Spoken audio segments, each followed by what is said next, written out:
నమస్తే, welcome to Suman TV. ప్రస్తుతం మనతో పాటున్నారు ప్రముఖ diabetes expert doctor G Kiran గారు. వారితో మాట్లాడదాం. నమస్తే డాక్టర్ గారు. నమస్కారం. ఎస్, పొటాషియం గురించి మనం ఆల్రెడీ ఒక వీడియోలో మాట్లాడుకున్నాం. ఎంత అవసరం ఒక బాడీకి, ఒక పర్సన్కి, ఎలా తీసుకోవాలి, ఏ టైంలో తీసుకోవాలి, ఎందుకు అవసరం, అన్నీ క్లియర్గా చెప్పారు. చాలా మంది డౌట్ రైజ్ చేసింది ఎక్కడంటే వేటిల్లో ఉంటుంది అసలు పొటాషియం, అవి మాకు చెప్తే గనక మేము వాటిని తీసుకోవడానికి ఎక్కువ ఇంట్రెస్ట్ చూపిస్తాము, వాటిని ప్రిఫర్ చేస్తామని చాలా మంది అడిగారు వ్యూవర్స్ అందరూ. సో పొటాషియం విషయం వస్తే పర్టికులర్గా ఫ్రూట్స్ అండ్ వెజిటబుల్స్లో, అంటే రోజు తినేది ఖచ్చితంగా అవే కాబట్టి వాటిలో ఎందులో ఎక్కువగా ఉంటుందో చాలా మంది క్వశ్చన్ అడిగారు డాక్టర్ గారు. సో ఇది పొటాషియం అనేది మనకు చాలా ఇంపార్టెంట్ అయిన కన్సర్న్ అండి. మనము ఈ ద్వారా మనము దాని మీద ఒక ఆలోచనని మనం కలిగిస్తున్నాం అని చెప్పి నేను చాలా సంతోషంగా ఫీల్ అవుతున్నా. సో పొటాషియం అనేది మనకు పర్ డే 4700 mg అవసరం. అంటే 4700 మిలిగ్రామ్స్ అనేది మినిమం మనకు అవసరం అనమాట పర్ డే. ఎస్, మనకు చాలా వరకు మనము తీసుకుంటున్న ఫుడ్స్ లో అన్నిట్లోనూ పొటాషియం ఉంటుంది. చాలా వరకు ఫలానా దాంట్లో పొటాషియం ఉండదు అని మనం చెప్పలేం. సో మనం మాట్లాడుకునేటప్పుడు దేంట్లో ఎక్కువగా ఉంటుందని మనం డిస్కస్ చేసుకుంటాం. సో యావరేజ్ గా అన్నిట్లో ఉంటుంది. బట్ మెయిన్ పాయింట్ ఏంటంటే మనం వండే విధానాన్ని బట్టి పొటాషియం లాస్ అయిపోతుంది. అది అక్కడ కన్సర్న్. సో మనం ఎక్కువగా ఉష్ణోగ్రతలో మనం వండినప్పుడు పొటాషియం కోల్పోతాం. సో ఎంత ఫ్రెష్ గా, ఎంత రా ఫుడ్ అయితే, వెజిటబుల్స్, ఫ్రూట్స్ అయితే అంత దాంట్లో మాక్సిమం పొటాషియం మనకు లభిస్తుంది. ఇంకా మనం కుక్ చేసే టెంపరేచర్స్ బట్టి అది మారుతూ ఉంటది. కొన్ని కుక్ చేయకుండా తినలేం కదా డాక్టర్ గారు, అప్పుడు మరి కరెక్టే. ఇప్పుడు మనము బేసిక్ గా కుకింగ్ అనేది మనకు నాగరికత పెరిగేదాన్ని బట్టి మనము కుకింగ్ స్టాండర్డ్స్, కుకింగ్ లెవెల్స్ పెరుగుతూ వచ్చాయి కదా. సో ఇప్పుడు మనకు కుక్కర్ అనేది కూడా మనకు జస్ట్ రీసెంట్ నుంచే కదా మనం వాడుతున్నాం. బహుశా ఒక 40 years 50 years నుంచి కదా కుక్కర్ వాడుతున్నాం. అంతకుముందు కుక్కర్ లేదు కదా. So high pressure and high temperature cooking అంతకుముందు లేదు కదా.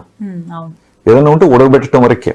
సో మాక్సిమం 100 degrees వరకు వెళ్ళేది, నుంచి దాటేది కాదు కదా. సో ఎప్పుడైతే కుక్కర్ లో పెడతామో 100 degrees కూడా దాటేది టెంపరేచర్.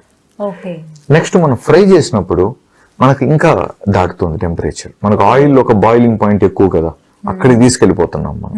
సో ఈ హై టెంపరేచర్స్ కి మనము ఫుడ్ ని గురి చేసే కొద్దీ అందులో ఉన్న న్యాచురల్ స్వభావాలు, న్యాచురల్ ఎలిమెంట్స్, మినరల్స్ మనం కోల్పోయే ప్రమాదం ఉందన్నమాట.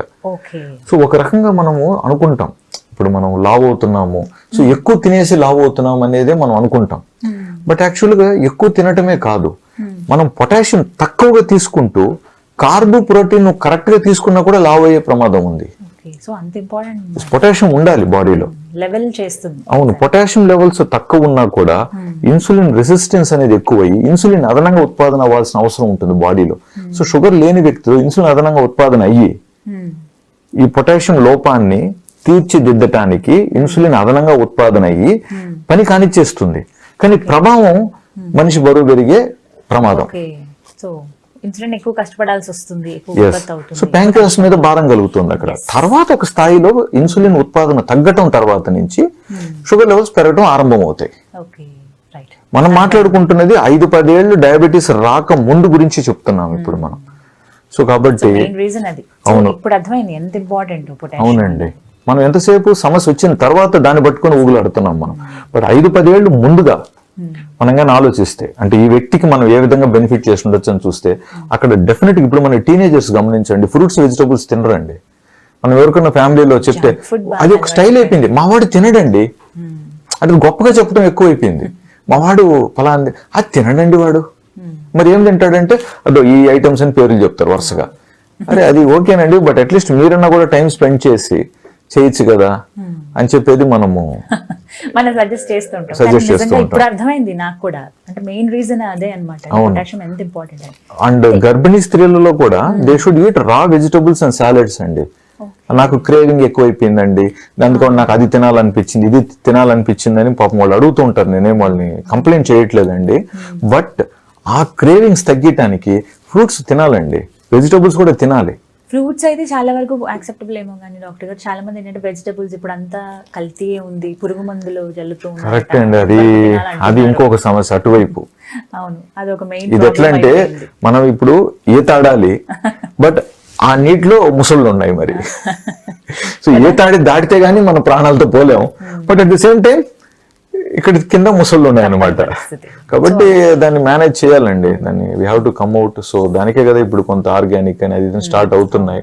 సో అది మన చేతుల్లో లేని పని. బట్ ఉదాహరణకి మనం తీసుకున్నట్లయితే ఇప్పుడు మనం అందులోనూ రాగా తీసుకుంటే తక్కువ మోతాదు. ఇప్పుడు టమాటో ఉందండి, మనకు ఒక 100 grams ఆఫ్ టమాటో తీసుకుంటే మనకు 150 నుంచి 200 mg పొటాషియం లభిస్తుంది.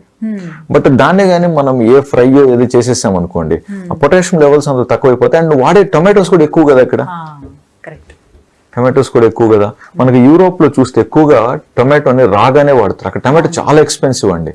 వింటర్ లో ముఖ్యంగా కిలో మనకి 3-4 euros వరకు వెళ్తుంది ప్రైస్ టొమాటో. కాబట్టి అంత ఖరీదైన టొమాటోని తీసుకొచ్చి వాళ్ళు దాన్ని కట్ చేసేసి ఫ్రై చేసేసారు. దాన్ని రాగానే వాడటానికి ట్రై చేస్తారు.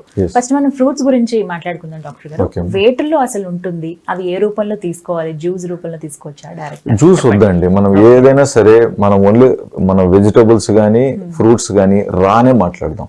జ్యూస్ ఎప్పుడు మనం మాట్లాడతామంటే చిన్న పిల్లవాడు పలాని కన్సర్న్ ఉన్నప్పుడు, లేదా పెద్దవాళ్ళు ముసలివాళ్ళు నవిలి తినలేనప్పుడే మనం జ్యూస్ గురించి మాట్లాడదాం. మిగతా అందరికీ మనం మాట్లాడుతున్నది డైరెక్ట్. అందులో కూడా నేను ప్యాక్డ్ జ్యూస్ గురించి ఎప్పుడు మాట్లాడనండి. నేను ఒకవేళ జ్యూస్ అన్నా కూడా అది ప్యాక్డ్ జ్యూస్ అని చెప్పి అనుకోకండి. ఇది ఫ్రెష్లీ స్క్వేజ్డ్ మీ చేతులారా చేసిన జ్యూస్ నే నేను జ్యూస్ అంటాను. సో ఇప్పుడు మనం బనానాలో చాలా ఎక్కువ పొటాషియం ఉంటుంది. ఉన్న వాటిల్లో అన్నిటికంటే banana is the richest. Of course mango is also very rich అనమాట. So but banana sugar patients మనం వద్దంటూ ఉంటారు. కాబట్టి బనానా తక్కువగా మాగిన దాన్ని తీసుకోవచ్చు, ద్వారగా మాగిన దాన్ని తీసుకోగలిగితే వీళ్ళకి పొటాషియం లెవెల్స్ మెయింటైన్ అవుతాయి. అండ్ పొటాషియం తక్కువైన వాళ్ళలో కాన్స్టిపేషన్ ప్రాబ్లమ్స్ ఉంటాయి, అది కూడా వీళ్ళకి తీరుతుంది అనమాట. అంటే బనానా తీసుకోండి అని చెప్పి. అవును, అంటే బనానా మెత్తగా ఉంది కాబట్టి అక్కడ కాన్స్టిపేషన్ ఫిజికల్ గా క్లియర్ అవుతుందని అనుకుంటారు. బట్ పొటాషియం లెవెల్స్ ఇంప్రూవ్ అయినా కూడా పేగులు ఒక కదలిక ఇంప్రూవ్ అవటం వల్ల కూడా వీళ్ళకి కాన్స్టిపేషన్ కన్సర్న్స్ తగ్గుతాయి అన్నమాట. Potassium banana. నెక్స్ట్ అవకాడో బాగుంటుంది, బట్ అవకాడో ఎక్స్పెన్సివ్ కాబట్టి సో కుదిరిన వాళ్ళు తీసుకోండి సౌకర్యంగా, కుదిరిన వాళ్ళు దాని మీద దృష్టి వద్దు. Be comfortable. ఆకుకూరల్లో అద్భుతం అండి, ముఖ్యంగా ఫ్రెష్ ఆకుకూరలు. మనకు ఊర్లలో మనం చూస్తే ఫ్రెష్ గా మార్నింగ్ అప్పటికప్పుడు కట్ చేసి అప్పుడు డైరెక్ట్ గా అమ్మేవాళ్ళు చూసారా, వాటిలో అద్భుతమైన పొటాషియం లెవెల్స్ ఉంటాయండి. అంతేకాకుండా వీటి వల్ల మనకు ఇంకా ఫోలేట్స్ అవి కూడా ఎక్కువ ఉంటాయి కాబట్టి ఐరన్ శక్తి కూడా బాగుంటుంది. సో ఆకుకూరలు అనేది చాలా ఇంపార్టెంట్ అండి. ఎప్పుడు కూడా ఆకుకూరలు వెరీ ఇంపార్టెంట్. ఆకుల్లో కూడా మనం సాలడ్స్ తినొచ్చు. సో ఎవరికి ఏది ఇష్టం అనే దాన్ని వాళ్ళు ఎంపిక చేసుకొని ఆకుకూరలతో కూడా సలాడ్స్ మనం ట్రై చేయొచ్చు. వీలైనంత వరకు కుక్కర్ లేకుండా ఆకుకూరలు చేయడానికి ప్లాన్ చేసుకోవచ్చు. చాలా మంది ఆకుని పప్పుతో కూడా కంబైన్ చేస్తూ ఉంటారు కాబట్టి పప్పు ఒకవేళ కుక్కర్లో ఉడకబెట్టినా బట్ ఆకుని మాత్రం సపరేట్ గా డీల్ చేసుకోవటం బెటర్ అండి. అదొక పాయింట్. నెక్స్ట్ మనకి ఇంకా బీన్స్ గానీ బీన్స్ లో ఉంటది, ఈవెన్ పొటాటోలో కూడా బాగుంటుంది. బట్ పొటాటో మళ్ళీ డయాబెటీస్ వాళ్ళు కొంచెం వ్యతిరేకిస్తారు కాబట్టి. బట్ పొటాటో మనం రోజు తినే ఐటమ్ కాదు, ఏదో మాక్సిమం మంత్లీ 2-3 times మాక్సిమం తీసుకోబోతారు అందులో, కాబట్టి అది పెద్ద ఇబ్బంది కాదు. బట్ కొన్ని ఫ్యామిలీస్ ఉంటారు ప్రతి దాంట్లోనూ పొటాటో పెడుతూ ఉంటారు. అన్నిట్లో పరోటాలో ఆలు ఉంటది, గోబీలో ఆలు ఉంటది, సాంబార్లో ఆలు ఉంటది. వాళ్ళకు మనం పొటాటోస్ ని కొంచెం తక్కువ మోతాదులో తీసుకోమని చెప్తాం డయాబెటీస్ పాయింట్కి వచ్చే తెలికే. సో ఇలా కాకుండా మనకి ఇంకా ఈవెన్ పెరుగులో కూడా మనకి మంచిగా యోగట్ లో మంచి పొటాషియం ఉంటది. సో యోగట్ అంటే వెళ్ళేసి కొనాల్సిన అవసరం లేదు. ఈవెన్ మన సింపుల్ పెరుగులో కూడా ఏదైతే పులుపు అవుతుందో తోడవుతుంది చూసారా, దాంట్లో కూడా మనకి మంచిగా పొటాషియం అనేది లభిస్తారు. కాబట్టి మజ్జిగ తాగడం చాలా ఇంపార్టెంట్. పెరుగు కంటే కూడా మనకు మజ్జిగ అలవాటు కాబట్టి డైల్యూటెడ్ కర్డ్ బాగుంటుంది. అందులో కూడా కొంచెం నిమ్మరసం కూడా పిండుకున్నారు అనుకోండి, vitamin C, potassium, immune system అన్నిటికీ అది హెల్ప్ అవుతుంది. ప్లస్ ఇప్పుడు చలికాలంలో కూడా ఈ పొటాషియం, విటమిన్ సి కరెక్ట్ గా కానీ వీళ్ళకి లభించినట్లయితే ఇమ్యూన్ సిస్టమ్ కూడా చాలా బాగా వీళ్ళకి తోడవుతుంది అన్నమాట, తోడవుతుంది. ఇంకొకటి ఏంటంటే ఎక్కువగా కూరగాయలు నిలువు కూడా వీలైనంత వరకు ఉంచకూడదు. ఇప్పుడు యూరోప్ లో అక్కడ వాళ్ళకి వేరే దారి లేదు కాబట్టి కంపల్సరీగా వాళ్ళు కొత్త టెక్నాలజీస్ తో కూరగాయల్ని నిలువ ఉంచడానికి ప్రయత్నిస్తారు, అది వాళ్ళ ధర్మం. బట్ మనము వీలైనంత వరకు ఫ్రెష్ ట్రై చేద్దాం. ఫ్రెష్ ట్రై చేద్దాం. ఇప్పుడు మీకు దగ్గరలో కూరగాయల మార్కెట్ ఉందండి, దగ్గరలో ఉంది. సో వారం కూరగాయలు తెచ్చి ఫ్రిడ్జ్ లో పెట్టుకోవాల్సిన అవసరం మనకు లేదు కదా. సో 3 days ఒకసారి 3 days ఒకసారి కూడా తీసుకోవచ్చు కదా ఉదాహరణకి. ఇట్లాంటివి మీ ఫెసిలిటీని బట్టి, మీ కంఫర్ట్ ని బట్టి, మీ అవైలబిలిటీని బట్టి కొంచెం ప్లాన్ చేసుకోవటం చాలా ఇంపార్టెంట్ అన్నమాట. అదే విధంగా మనకి ఇంకా బీట్రూట్ లో కూడా మనకు పొటాషియం చాలా ఉంటది. అండ్ బీట్రూట్ తో మనకు బ్లడ్ పెరిగేదానికి కూడా ఛాన్సెస్ ఉంటాయి. అండ్ బీట్రూట్ తో మనకి కాన్స్టిపేషన్ కూడా క్లియర్ అవుతుంది కొంచెం. సో ముఖ్యంగా మనకి డయాబెటీస్ తో ఒక 20-30 సంవత్సరాలు ఉంటూ ఇప్పుడు 60, 70, 80 వయసు దాటిన వాళ్ళల్లో 50% పైగా కాన్స్టిపేషన్, మలబద్ధకం అనేది కంప్లైంట్ ఉంటుంది. సో మనమేమో బీట్రూట్ లో షుగర్ ఉంటుంది వద్దని చెప్పేసి ఉంటాం, పాపం వాళ్ళు బీట్రూటే తినరు. కాబట్టి కొంతమంది ప్రజల్లో మనం కొన్ని డైరెక్ట్ గా వద్దనకుండా వాళ్ళ కంప్లైంట్ ని బట్టి, వాళ్ళ అవసరాన్ని బట్టి కొన్ని అనుమతి ఇవ్వాలి. ఒకవేళ వాటి వల్ల ఏదైనా షుగర్స్ ఎక్స్ట్రా పెరుగుతాయేమో అని డౌట్ ఉంటే దాన్ని మనం కంట్రోల్ చేయడానికి వేరే మెథడ్స్ లో కంట్రోల్ చేసుకోవడానికి కూడా మనము ప్లాన్ చేయాలండి. సో బేసిక్ గా ఫలానా ఐటమ్ అని కాకుండా అన్ని ఐటమ్స్ లో ఉంటుంది పొటాషియం, కొన్నిటిలో ఎక్కువ ఉంటుంది. సో అవేంటో గుర్తించుకొని తీసుకోవాలి. ఓకే. సో పర్టికులర్ గా ఈ టైం అంటూ అలా ఏం లేదు కదా. అంటే అరుగుదలను బట్టి ఇప్పుడు మేజర్గా ఇప్పుడు లంచ్ చేస్తున్నారండి, లంచ్ చేసిన వెంటనే మనము రా వెజిటబుల్స్ అక్కడ చెప్పలేం కదా. సో కుక్డ్ ఫుడ్ కి అన్కుక్డ్ ఫుడ్ కి కొంచెం టైం గ్యాప్ పెట్టుకుంటే చాలా బెటర్ ఆప్షన్. ఈవెన్ ఇప్పుడు మనం తీసుకునే ఫ్రూట్స్ లో కూడా ఇప్పుడు మనకు రెగ్యులర్ గా అవైలబుల్ ఫ్రూట్స్ లో కూడా పొటాషియం ఉంటుంది. కాకపోతే కొన్నిట్లో ఎక్కువ ఉంటుంది. ఇప్పుడు వాటర్ మెలన్ కానీ లేకన్నా ఉంటే ఇప్పుడు మన కోకోనట్ వాటర్ లో కూడా మంచి ఉంటుంది. అందుకనే సమ్మర్ లో మన కోకోనట్ వాటర్ చాలా యూస్ఫుల్. ఈ ఎలక్ట్రోలైట్స్ అన్నిటిని అది మనకు ఒక ఎలక్ట్రోలైట్ బ్యాలెన్స్ లాగా పనిచేస్తుంది. చాలా ఇంపార్టెంట్ కోకోనట్ వాటర్. ఇప్పుడు షుగర్ పేషెంట్స్ కోకోనట్ వాటర్ మనం వద్దన్నాం అనుకోండి, వాళ్ళ దగ్గరలో చూసిన సాఫ్ట్ డ్రింక్ తాగేస్తారు వెళ్ళి. ఆ డాక్టర్ కోకోనట్ వాటర్ వద్దన్నారు కదా అని చెప్పి సాఫ్ట్ డ్రింక్ తో పోలిస్తే కోకోనట్ వాటర్ చాలా బెటర్, చాలా బెటర్. ఆ షుగర్ లేని వాళ్ళకైతే డెఫినెట్ గా కోకోనట్ వాటర్ గానీ, షుగర్ కేన్ జ్యూస్ గానీ సమ్మర్ లో చాలా యూస్ఫుల్ అవుతుంది.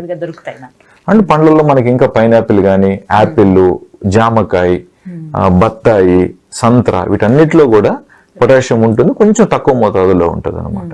కొంతమంది పేషెంట్స్ కి ఏంటంటే కొన్ని కిడ్నీ ఇష్యూస్ లో పొటాషియం తక్కువ ఉన్నవే తీసుకోవాలని చెప్తాం డాక్టర్ గా. అటువంటిప్పుడు పొటాషియం లెవెల్స్ తక్కువ ఉన్న ఈ కూరగాయలు కానీ కొన్నిటిని అక్కడ ఎంపిక చేయాల్సిన అవసరం అక్కడ ఉంటుంది. సో నెఫ్రాలజిస్ట్ చెప్పిన దాని ప్రకారం అక్కడ కట్టుబడి ఉండాలి.